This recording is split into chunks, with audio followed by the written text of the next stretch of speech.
நமச்சிவாயம் அப்படிங்கிற அந்த நாமா நாம் உச்சரிப்பதற்குரிய நாமா. சிவய நம, நமச்சிவய. இந்த ரெண்டு நாமாவும் வாழ்க்கையில நம்ம மறக்கவே கூடாத நாமம். எப்பெல்லாம் நேரம் இருக்குதோ அப்பெல்லாம் உள்ள நம்ம சொல்லிட்டே இருக்கணும். ரெண்டுத்துக்கும் என்னமா வித்தியாசம்? சிவாய நம என்று சிந்தித்திருந்தேன்.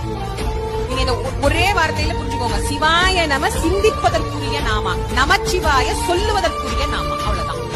நீங்க மனசுக்குள்ள ஜெபம் பண்ணணும்னா சிவாய நம, வாய் விட்டு சொல்லணும்னா நமச்சிவாய. அத மாணிக்க வாசகர் முதல்ல எழுதிட்டார். நமச்சிவாயவ சத்தமா சொல்லு, சிவாய நமவ மனசுக்குள்ள நினைச்சுக்கோ.